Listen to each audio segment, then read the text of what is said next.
اللهم صل على سيدنا محمد يا رب صل وسلم دائما ابدا على حبيبي.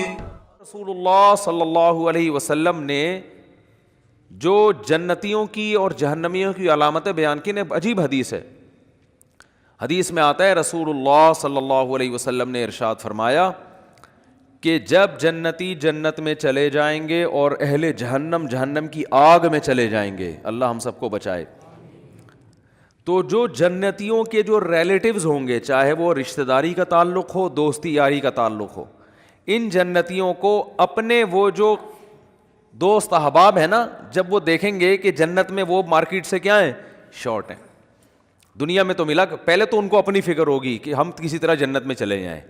شروع میں تو حالت یہ ہوگی یوم یفر المرء من اخیہ و امہ و ابیہ و صاحبتہ و بنیہ, وہ دن جس دن انسان اپنے باپ سے دور بھاگے گا, اپنی ماں سے دور بھاگے گا.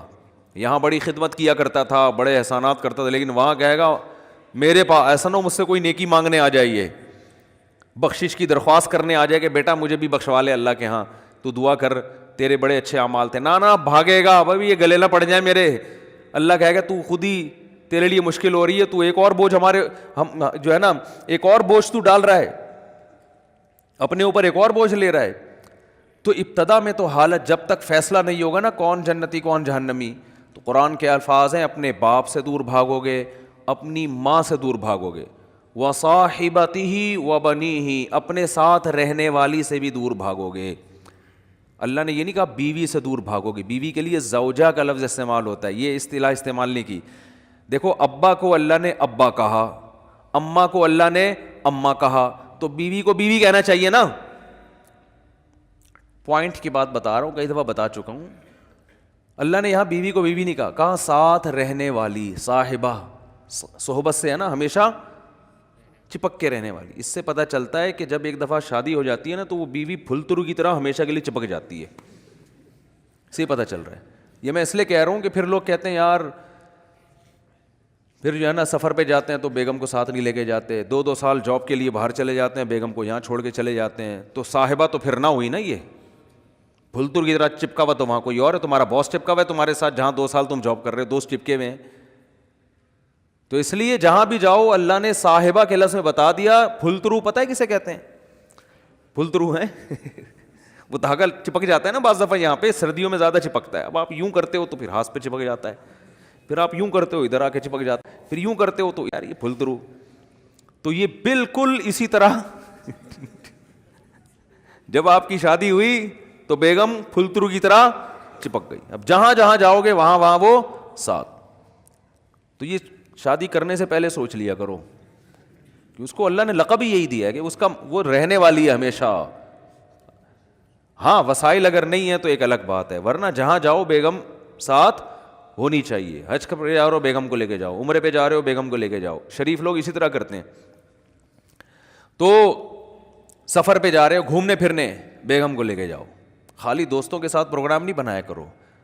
اگر آپ شادی شدہ ہو صرف دوستوں کے ساتھ پروگرام بنا رہے ہو تو اس میں اس بات کا خطرہ موجود ہوتا ہے کہ آپ کے ارادے اچھے, میں بدگمان نہیں ہو رہا, بہت سے لوگ نیک شریف ہیں, آپ سارے شریف شرفا بیٹھے ہوئے ہیں بیان سن رہے ہیں ماشاء اللہ سارے شریف شرفا, لیکن یہ کہ بھائی اس کو ساتھ لے کے جاؤ. اگر اللہ نے وسائل دیے, نہیں دیے تو ایک الگ بات ہے.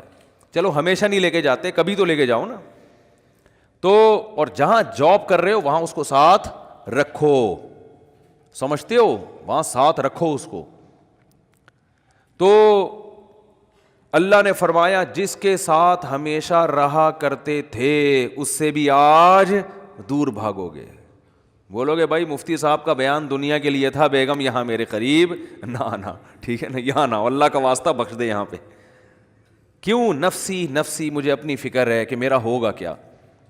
وصاحبتہ وبنیہ, اپنے بیٹوں سے دور بھاگے گا, کیونکہ بیٹیاں تو بہرحال رخصت ہو کے چلی جاتی ہیں, بیٹے تو ہمیشہ اپنے ساتھ رہتے ہیں, ان سے دور بھاگے گا. ایک اور جگہ فرمایا وَأَخِيهِ, بھائی سے دور بھاگے گا.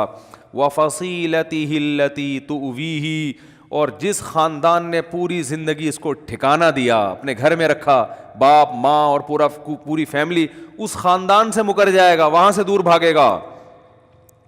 تو شروع میں تو یہ حالت ہوگی کہ میرا بنے گا کیا, بس یہ فکر.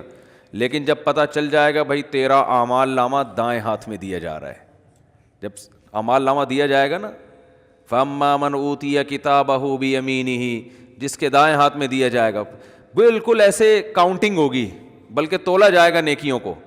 ہم سمجھتے ہیں, دیکھو ملحد لوگ جو خدا کا انکار کرنے والے, مذہب کا انکار کرنے والے کہتے ہیں ہم پیدا ہو کے مر گئے, ختم, ان ہی الا حیاتنا الدنیا. قرآن نے ان کی الفاظ کو بھی ذکر کیا ہے کہ ہماری دنیا کی زندگی ہے, نموت و نحیا, ہم مرتے ہیں پیدا ہوتے ہیں, وما یہلکنا الا الدہر. اور یہ جو موت اور زندگی ہے خدا کے ارادے سے نہیں ہے, یہ زمانے کے تصرفات ہیں. زمانہ ہے جو مارتا بھی ہے. ایک آدمی ٹرک کے نیچے آ کے مر گیا تو اس لیے تھوڑی اللہ نے مارا ہے, تو ٹرک کے نیچے آیا ہے نا, تو جو بھی چیز ٹرک کے نیچے آئے گی وہ تو مرے گی. وہ یہ بات کرتے ہیں. بہت مشکل ہے بھائی دیکھو ایگزامینیشن ہال میں اگر آپ بیٹھے ہوئے ہو تو ٹائم ختم ہوتا ہے, آپ کو کمرے سے باہر نکالا جاتا ہے, کیونکہ اب امتحان کا ٹائم کیا ہو گیا, ختم. ایک باقاعدہ ارادے کے تحت ایک کام ہوتا ہے نا, تو اس سے پتہ چلتا ہے یہ ایگزامینیشن ہال ہے, بعد میں رزلٹ اناؤنس ہوگا. لیکن آپ بیٹھے ہوئے ایک دم دھماکہ ہوا اور پوری ایگزامینیشن ہال کی دیواریں اڑ گئیں اور آپ دھڑ دھڑ جا کے باہر آ کے گرے, تو آپ کہو گے نکالا نہیں گیا, خود بخود نکلے ہم, کسی ارادے کے تحت نکالا نہیں گیا ہے. یہ تو ویسے ایک اتفاق ہو گیا کہ دھماکہ ہو گیا, چھتی غائب ہو گئی تو ہم نکل گئے, خود ہی میدان ہی بن گیا یہ. تو ملحد یہی بات کرتا ہے کہ یار یہ کوئی ارادے کے تحت تھوڑی ہمیں دنیا میں نہ لایا جاتا ہے ارادے کے ساتھ, اور نہ نکالا جاتا ہے. دنیا میں آنا بھی ایک اتفاقی حادثہ ہے, ایک سائنٹیفک حقیقت ہے, اور دنیا سے نکلنا بھی کیا ہے, ایک سائنٹیفک حقیقت ہے. کوئی جا رہا ہوتا ہے باہر, ٹرک والا آیا کچل کے چلا گیا, تو کوئی حساب کتاب نہیں, وہ ٹرک نے کچل دیا تو مر گئے, ختم, اور مر کے مٹی ہو گئے, ختم. اب اس مٹی میں پودے اگاؤ, آپ اس کو کھاد کے طور پہ استعمال کرو, بس. تو یہ بات ہمیشہ سے ملحد لوگ کہا کرتے تھے, ان ہی الا حیاتنا الدنیا, یہ صرف ایک دنیا کی زندگی ہے, اس کے بعد کوئی زندگی دوبارہ نہیں ہے. نموت و نحیا, یہاں اتفاق سے پیدا ہو رہے ہیں اور اتفاق سے ختم ہو رہے ہیں. وما یہلکنا الا الدہر, زمانہ ہمیں مارتا ہے. کوئی کرنٹ سے مر گیا تو اللہ نے تھوڑی مارا ہے, وہ کہتے ہیں تو کئی ایسی والوں کی غفلت ہے. اب بجلی کا تار نکلا ہوا ہے, اس نے انگلی لگا دی تو چپک گئے, اور جو ان کو بچانے کے لیے جاتا ہے تو وہ درمیان والا بچ جاتا ہے, بچانے والا کیا وہ سارا کرنٹ ادھر ٹرانسفر کر دیتا ہے, کہہ رہے پارسل کا خاص انتظام ہے نا. تو یہ زمانہ ہے, یہ تھوڑی ہو رہا ہے. تو بھائی یہ دیکھنے میں اتفاقی چیزیں ہیں ساری, مگر یہ ارادے کے تحت ہو رہی ہیں. اس پر تو میں بھی بیان نہیں کروں گا, کیونکہ پھر میرا وہ سارا بیان ملحدوں کے خلاف ہو جاتا ہے جو ایتھیسٹ ہے نا, تو وہ پھر سارا ٹاپک پورا چینج ہو جائے گا. کہتے ہیں کہ کسی نے, موت کے فرشتے نے اللہ سے پوچھا کہ اللہ تو نے میرے ذمے ایسا کام لگا دیا ہے کہ ساری دنیا مجھے برا بھلا کہے گی. بھائی کوئی فرشتے بارش برسانے والے سب کہتے ہیں ماشاء اللہ بڑا اچھا فرشتہ ہے, کچھ فرشتے جو ہے نا وہ اور اچھے کام کرتے ہیں. میرا کام کیا ہے, روح نکالنا. تو اللہ میرا تو نے کام ایسا لگایا ہے, یہ ایسی کتابوں میں لکھا ہے, کوئی مستند ہے یا نہیں ہے مجھے نہیں پتا, لیکن اس کا جو مضمون ہے نا وہ بالکل ٹھیک ہے کہ اللہ میرے ذمے کام ایسا لگا ہے بندوں کو مارنا. تو جب بھی میرا نام آئے گا پبلک کے سامنے, لوگوں کے اچھے جذبات نہیں ہوں گے. موت کا فرشتہ ہے بھائی, ایک دم سن کے غصہ آتا ہے نا, بھائی تو ہے کیوں کہتے ہیں نا لوگ. جب بھی آئے گا موت کا فرشتہ تو کوئی دوستی لگانا چاہے گا اس سے. دیکھو یہاں ہمیں پتہ چل جائے یہ فرشتہ ہے جو بادلوں کو دھکیلتا ہے, ہواؤں کو چلاتا ہے. ہمیں پتہ چل جائے کوئی فرشتہ انسانی شکل میں آئے ہوئے, سب اس کو انوائٹ کریں گے, گلے ملیں گے, بھائی بڑا اچھا کام کرتے ہو یار تم. لیکن پتہ چل جائے یہاں موت کا فرشتہ بیٹھا ہوا ہے, تو موت کے فرشتے نے کہا اللہ تو نے میرے ذمے ایسا کام لگا دیا. تو کہتے ہیں اللہ میاں نے فرمایا کہ دیکھ تیرے ذمے کام تو لگایا, لیکن بلی تیرے اوپر نہیں آئے گی, بلی ٹرک والے پہ آئے گی. ٹھیک ہے, بلی آئے گی KESC والوں پہ, کہ جب بجلی نہیں تھی ایک دم اچانک چھوڑ دی, ٹھیک ہے نا, اور اپنے ہی بندے ان کے گر رہے ہوتے ہیں زیادہ تر.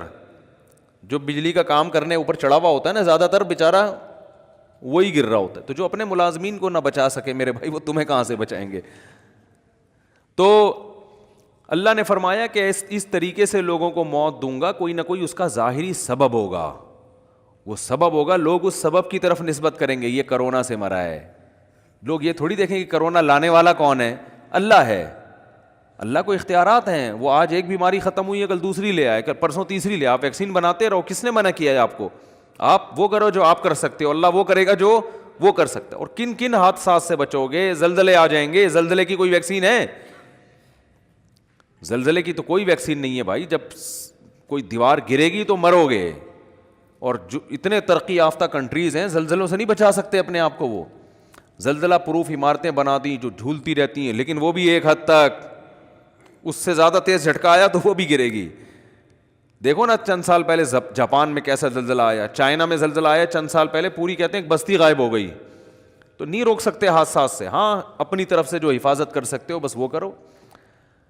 تو اللہ فرماتے ہیں کہ قیامت کے دن یہ جو ہے نا، ایسا نہیں ہے کہ تم یہ سمجھتے ہو کہ سب خود بخود ہو رہا ہے. ایک ایک چیز کا ما لہذا الکتاب لا یغادر صغیرۃ ولا کبیرۃ الا احصاها. قرآن کہتا ہے جب تم اپنا اعمال نامہ دیکھو گے نا تو یہ نہیں کہو گے کہ یہ اس نے میری زندگی کا، اس نے جو ہے نا صحیح رزلٹ اناؤنس کیا ہے، بالکل صحیح. دیکھو آپ نے اگر امتحان میں اچھا پرچہ نہیں کیا ہوتا تو جو آپ کو توقع ہوتی ہے اسی کے حساب سے جب نمبر مل جائیں تو آپ کو تعجب نہیں ہوتا. آپ کو تو یار مجھے لگ رہا تھا کہ 60-65 کے درمیان ہی میرے نمبر آئیں گے، تو باقی 63 نمبر ہیں تو بالکل صحیح نمبر ہیں، گھپلا نہیں ہوا. تبھی اپنی رپورٹ کو دیکھ کے تعجب نہیں ہوتا. تو قرآن کہہ رہا ہے کہ جب تم اپنی رپورٹ دیکھو گے، وہاں رزلٹ دیکھو گے تو تمہیں تعجب ہوگا. تعجب اس کا نہیں ہوگا کہ اس میں دھاندلی ہوئی ہے، نہ نہ نہ نہ. تعجب اس پہ ہوگا کہ ہم تو یہ سمجھ رہے تھے کہ موٹی موٹی چیزیں ہماری نوٹ کی جا رہی ہیں. ایسا اعمال نامہ جس میں ایک ایک چیز لا یغادر صغیرۃ ولا کبیرۃ، میری زندگی کا کوئی ایک گوشہ جو میں نے چھپ کے معمولی سی نیکی کی ہو یا چھپ کے معمولی سا گناہ کیا ہو، اس کتاب میں وہ بھی مس نہیں ہوا ہے. یہ کیسا اللہ نے انتظام کیا ہوا تھا کہ ایک ایک حرف، ایک ایک چیز نوٹ کی جا رہی تھی. مالی ھذا الکتاب، ایسا رزلٹ تو ہم نے آج تک کسی کا نہیں دیکھا. انسان تعجب کرے گا کہ بھائی میں تو سمجھ رہا تھا کہ میں آزاد ہوں، یہاں تو ایسی گرفت ہے، اتنی گرفت ہے کہ ان وہ کیا ہے، فتکن فی صخرۃ او فی السماوات او فی الارض یأتی بہ اللہ. ایک رائی کے دانے کے برابر نیکی یا گناہ اگر کیا ہے نا، اندھیروں میں خفیہ چٹانوں کے اندر بیٹھ کر اللہ اس کو بھی کھینچ کے نکال کے لے آئے گا. ایسا انتظام ہے. دیکھو کافر کہتا ہے بالکل بھی انتظام نہیں ہے. اللہ کہتا ہے ایک ایک چیز نوٹ کی جا رہی ہے. ما یلفظ من قول الا لدیہ رقیب عتید. کیا الفاظ ہیں قرآن کے. قرآن کہتا ہے تم جو زبان سے الفاظ پھینکتے ہو نا، لفظ یلفظ کا معنی ہوتا ہے عربی میں پھینکنا. یہ وہ والا پھینکنا نہیں جو ہم کو پھینکو کہتے ہیں.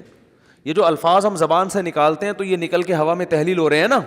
تو قرآن کہہ رہے ہے جو کچھ زبان سے نکل کے ہوا میں جا رہا ہے یہ غائب نہیں ہو رہا. لدینا رقیب، ایک رقیب. رقیب کسے کہتے ہیں؟ نگرانی کرنے والا. جیسے کوئی خفیہ ایجنسی کا آدمی دیکھ رہا ہو، ٹریس کر رہا ہو بندہ جا کہاں رہا ہے. یہ CID والے چیک کر رہے ہوتے ہیں نا چور کو. بھائی CID والوں نے کسی بندے کو پکڑنا ہے اور بندہ بڑا پاورفل ہے تو پہلے ریکی ہوتی ہے، یہ بندہ صبح نکلتا کہاں سے جاتا، ایک ایک چیز نوٹ کی جاتی ہے اس کی. تو رقیب اس کو کہتے ہیں. رقیب جو ہر وقت تمہارے مراقبے میں ہے. آپ نے دیکھا ہو نا مراقبہ سینٹر کھلے ہوئے ہیں، اس میں بیٹھے ہوتے ہیں مسٹنڈوں کی طرح یوں کر کے نا غور کر رہے ہوتے ہیں، وہ پتہ نہیں کیا کر رہے ہوتے ہیں. تو اسی طرح بیٹھا ہوا ہے فرشتہ. اللہ فرماتے ہیں رقیب عتید کا معنی بڑا ڈھیٹ ہے. وہ کیا ہے؟ وہ ڈھیٹ، چھوڑے گا نہیں. وہ چھوڑے گا نہیں. وہ ایسا ہے کہ بس وہ سرکش ٹائپ کا ہے، وہ نہیں سنتا کسی کی. تو ایک لفظ بھی ایسا نہیں ہے جو تمہاری زبان سے نکلے اور اسے کیچ کرنے کے لیے اللہ نے فرشتہ متعین نہ کیا. وہ بھی ہمارے ساتھ پیدا ہوتے ہی پھلترو کی طرح چپک گیا ہے ہمارے ساتھ. وہ نظر نہیں آ رہا ہمیں، کیونکہ سائنسدان کہتے ہیں نظر نہیں آ رہا تو ہے ہی نہیں. تو بھائی اس کائنات میں آپ کو مادی چیزوں پر ریسرچ کر سکتے ہو، جو مادی کے علاوہ چیزیں وہ سائنس کے دائرے میں آتی نہیں ہیں. اللہ نے فرشتوں کو روشنی سے بنایا ہے، نور سے بنایا ہے. روشنی تھوڑی ٹریس ہو سکتی ہے. اگر روشنی سے کی ماہیت کو چینج کر دیا جائے، اسے کچھ بنا دیا جائے، پھر تھوڑی پتہ چلے گا انسان کو. تو وہ روشنی نور کے بنے ہوئے فرشتے ہیں. اللہ فرماتے ہیں ایسے ڈھیٹ اور ایسے رقیب ہیں کہ تمہاری زبان سے ایک حرف بھی نہیں نکلتا جس کو وہ محفوظ نہ کر رہے ہوں, وہ سیو ہو رہا ہے سب کچھ. مفتی طارق مسعود صاحب کے بیانات سننے کے لیے youtube.com/مفتی طارق مسعود کو سبسکرائب کریں, اور اگر آپ لائیو ویڈیو کو کبھی بھی مس نہیں کرنا چاہتے ہیں تو سبسکرائب کرنے کے بعد بیل آئیکن پہ کلک کرنا مت بھولیں. جزاک اللہ.